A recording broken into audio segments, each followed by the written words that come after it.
Hi friends, welcome back to Divya's YouTube channel. ಹೇಗಿದ್ರೆ ಎಲ್ಲರೂ ಚೆನ್ನಾಗಿದ್ದೀರಾ ಅಂತ ಅಂದ್ಕೊಳ್ತಿದ್ದೀನಿ. ನಾನು ಮತ್ತೆ ಬ್ಲಾಗ್ನ ಸ್ಟಾರ್ಟ್ ಮಾಡ್ತಿದ್ದೀನಿ. ನಾವು ಇವತ್ತು ಮಡಿಕೇರಿಗೆ ಅಂತ ಹೊರಟಿದ್ದೀವಿ. ಐ ಆಮ್ ಸಾರಿ, ಇದನ್ನು ಆಲ್ರೆಡಿ ನಾನು ವಾಯ್ಸ್ ಓವರ್ ಕೊಟ್ಟಿದ್ದೆ. ಬಟ್ ಏನಂತಂದರೆ ಮ್ಯೂಸಿಕ್ ಆ್ಯಡ್ ಆಗಿಬಿಟ್ಟಿದೆ. ಮ್ಯೂಸಿಕ್ ಆ್ಯಡ್ ಆದರೆ ಆಬ್ವಿಯಸ್ಲಿ ಕಾಪಿರೈಟ್ ಬರುತ್ತೆ ಅಂತ ಮ್ಯೂಟ್ ಮಾಡೋಕ್ಕೋಸ್ಕರ ಮತ್ತೆ ವಾಯ್ಸ್ ಕೊಡ್ತಿದ್ದೀನಿ ಇದನ್ನು. ಅದರಲ್ಲಿ ಸ್ವಲ್ಪ ಕಾರಲ್ಲಿ ಮ್ಯೂಸಿಕ್ ಹಾಕ್ಕೊಂಡು ಬಿಟ್ಟಿದ್ವಿ, ಅದು ಹಂಗೆ ನಾನು ನೋಟಿಸ್ ಮಾಡಿದಿರ ಮಾತಾಡ್ಬಿಟ್ಟಿದ್ದೀನಿ. ಸೊ ಇವಾಗ ನಾವು ಮಡಿಕೇರಿಗೆ ಹೋಗೋಣ ಅಂತ ಅಂದ್ಕೊಂಡಿದ್ದೀವಿ. ಅನ್ಪ್ಲ್ಯಾಂಡಾಗಿ ಮಡಿಕೇರಿಗೆ ನಾವು ಹೊರಟಿರೋದ್ರಿಂದ ಸೊ ಆನ್ ದ ವೇ ಇದ್ದೀವಿ. ಏನಂತಂದರೆ ಆಬ್ವಿಯಸ್ಲಿ ಒಂದು ಸ್ವಲ್ಪ ಕೆಲಸನೂ ಇತ್ತು, ಅದ್ರ ಜೊತೆಗೆ ನನಗೆ ರಿಲ್ಯಾಕ್ಸೇಷನ್ ಅಂತಲೂ ಬೇಕಿತ್ತು. ನನ್ನ ಹೆಲ್ತು ಸ್ವಲ್ಪ ಫುಲ್ ಅಪ್ಸೆಟ್ ಆಗಿಬಿಟ್ಟಿದೆ. ನಾನು ಸ್ವಲ್ಪ ಫೀವರು ಆ ಥರ ಈ ಥರ ಆಗಿಬಿಟ್ಟು ಸ್ವಲ್ಪ ಸುಮಾರು ದಿವಸದಿಂದ ಹಾಸ್ಪಿಟ್ಲ್ ಅಂತ ಓಡಾಡ್ತಾ ಇದ್ದೀವಿ. ಆಮೇಲೆ ಅದು ಬಿಟ್ಟರೆ ನಾನು ಔಟ್ಸೈಡ್ ಅಂತ ಎಲ್ಲೂ ಸ್ಟೇ ಮಾಡಿಲ್ಲ. ಮತ್ತು ಆ ಥರನೇ ಏನಾದರೂ ಇದ್ದರೆ ಫ್ಯಾಮಿಲಿ ಫಂಕ್ಷನ್ ಆ ಥರನೇ ಇತ್ತು. ಬಟ್ ಒಂದು ಔಟ್ಸೈಡ್ ಜರ್ನಿ ಅಂತ ನಾನು ಮಾಡಿರಲಿಲ್ಲ. ಸೊ ಹಂಗಾಗಿ ಒಂದು ಸ್ವಲ್ಪ ರಿಲ್ಯಾಕ್ಸೇಷನ್ಗೋಸ್ಕರ ಔಟ್ಸೈಡ್ ಹೋಗ್ಬಿಟ್ಟು ಬರೋಣ ಅನ್ನೋ ಒಂದು ಇಂಟೆನ್ಷನಲ್ಲಿ ಈಗ ಹೊರಟಿದ್ದೀನಿ.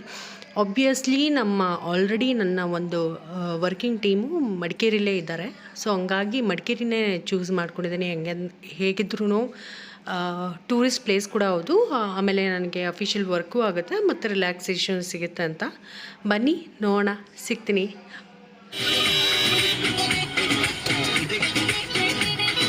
ನಾವು ಈಗ ನೈಸ್ ರೋಡೆಲ್ಲ ಕ್ರಾಸ್ ಮಾಡಿ ಮೈಸೂರು ರೋಡಿನ ಟೋಲ್ ಹತ್ರ ಬಂದಿದ್ದೀವಿ. ಬಟ್ ಇಲ್ಲಿ ಏನಂದರೆ ನಂದು ಫಾಸ್ಟಾಗಿ ಟ್ಯಾಗೇ ಆಗಲ್ಲ ಅನಿಸುತ್ತೆ. ಏನೋ ಆಗಿಬಿಟ್ಟಿದೆ ಈ ಫಾಸ್ಟ್ಯಾಗ್ಗೆ. ಸೊ ಯಾವಾಗೂ ಸ್ವಲ್ಪ ಫಾಸ್ಟ್ಯಾಗ್ಗೆ ಸ್ವಲ್ಪ ಅದು ಇದು ಮಾಡಿದ್ರೆ ಮಾತ್ರ ಸ್ವಲ್ಪ ವರ್ಕ್ ಆಗುತ್ತೆ. ಸೊ ಸುಮಾರು ಟೈಮ್ ನಮ್ಮ ಹತ್ರ ಬ್ಯಾಲೆನ್ಸ್ ಇದ್ರೂ ಸ್ಕ್ಯಾನ್ ಸರಿಯಾಗಿ ಆಗ್ತಿಲ್ಲ. ಅದು ಏನಾಗಿದೆಯೋ ಏನೋ ಗೊತ್ತಿಲ್ಲ. ಅದು ಫಾಸ್ಟ್ಯಾಗ್ದು ಏನಾದರೂ ಚಿಪ್ ಏನಾದರೂ ಹೋಗಿದೆಯೇನೋ, ಹತ್ರ ಬಂದು ಅವ್ರು ಏನಾದರೂ ಸ್ಕ್ಯಾನ್ ಮಾಡಿಕೊಂಡ್ರೆ ಆವಾಗ ಆಗುತ್ತೆ. ಅನ್ಲೆಸ್ ಅದರ್ವೈಸ್ ಕುತ್ಕೊಂಡು ಆ ಗೇಟ್ನ ಲಾಕ್ ಆಗಿರೋದನ್ನು ನೋಡ್ತಾನೆ ಇರಬೇಕಾಗುತ್ತೆ. ಆ ಥರ ಸಿಚುವೇಶನ್ ಆಗಿಬಿಡುತ್ತೆ ನಮ್ಮದು. ಸೊ ಈಗ ಕ್ರಾಸ್ ಮಾಡಿ ಅಲ್ಲಿಂದ ಮುಂದೆ ಬಂದು ಮೈಸೂರು ರೋಡ್ ಸ್ಟಾರ್ಟ್ ಆಯಿತು ನಮಗೆ. ಸೊ ಇವಾಗ ಒಂದು ಸ್ವಲ್ಪ ಟೈಮ್ ಆಗುತ್ತೆ. ಅದಾದಮೇಲೆ ಮೈಸೂರೆಲ್ಲ ಕ್ರಾಸ್ ಮಾಡಿ ಆದಮೇಲೆ ಸ್ವಲ್ಪ ಶಾಪಿಂಗ್ ಇತ್ತು, ಅದನ್ನೂ ಮಾಡಿಕೊಂಡು ಊಟಕ್ಕೆ ಅಂತ ಬಂದ್ವಿ. ಈಗಲೂ ದಾಲ್ ಕಿಚಡಿ ತಗೊಂಡು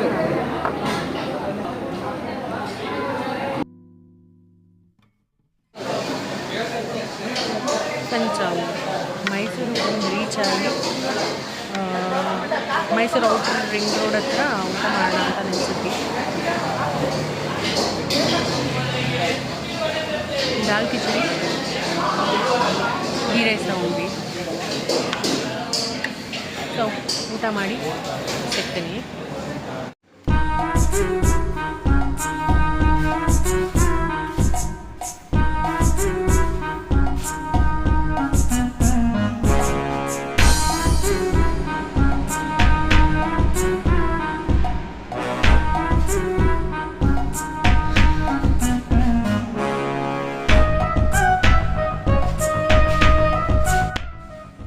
ಫ್ರೆಂಡ್ಸ್, ವೆಲ್ಕಮ್ ಬ್ಯಾಕ್. ಆ್ಯಕ್ಚುಲಿ ಏನಂದರೆ ನಾವು ಉಳ್ಕೊಳ್ಳೋದು ಬೇಡ, ಹಂಗೆ ಡೈರೆಕ್ಟಾಗಿ ಮಡಿಕೇರಿಗೆ ರೀಚ್ ಆಗಿಬಿಡೋಣ ಅಂತ ಅಂದ್ಕೊಂಡಿದ್ವಿ. ಬಟ್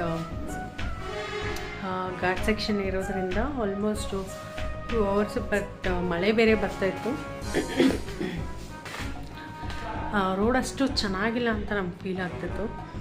ಗೊತ್ತಿಲ್ಲದಿರೋ ರೋಡಲ್ಲಿ ಅಷ್ಟೊತ್ತಲ್ಲಿ ಡ್ರೈವ್ ಮಾಡೋದು ಚೆನ್ನಾಗಿರಲ್ಲ, ಸೇಫ್ ಅಲ್ಲ ಅಂತ ಅಂದ್ಬಿಟ್ಟು we thought okay V stay back, room ಮಾಡಿಬಿಟ್ಟು ಉಳ್ಕೊಂಡು ಬಿಡೋಣ ಅಂತ ಅಂದ್ಬಿಟ್ಟು ಸ್ಟೇ ಮಾಡಿಬಿಟ್ವಿ. 2 ರೂಮ್ ಮಾಡ್ಕೊಂಡ್ವಿ. ಇದು ರೂಮ್ ಹೆಸರು ನಾವು ನೋಡಲೇ ಇಲ್ಲ. ಸೊ ಯಾವುದು ಡಿಲೆಕ್ಸ್ ರೂಮ್ ಅಂತ ಇತ್ತು. ಓಕೆ ವಿ ಥಾಟ್ ಓಕೆ ನಾವು ಸ್ಟೇ ಮಾಡ್ಕೊಂಡು ಬಿಡೋಣ ಅಂತ. ಇದರ ಪ್ರೈಸು 1500 rupees ಅಂತ ಹೇಳಿದ್ರು. ಫಸ್ಟು 2000 ಹೇಳಿದ್ರು. ಅದು ಸ್ವಲ್ಪ ಬಾರ್ಗಿನ್ ಮಾಡಿ so we come across for 1500ಗೆ. ಸೊ ಓಕೆ, ಸ್ಟೇ ಮಾಡೋದಕ್ಕೆ ಒಂದು ನೈಟು ಅರ್ಲಿ ಮಾರ್ನಿಂಗ್ ಹೊರಡೋದಕ್ಕೆ ಸಾಕು. ಸಿಗ್ತೀನಿ ಮತ್ತೆ ಇನ್ನೊಂದು ವೀಡಿಯೋ ಜೊತೆಗೆ. ಬಾಯ್.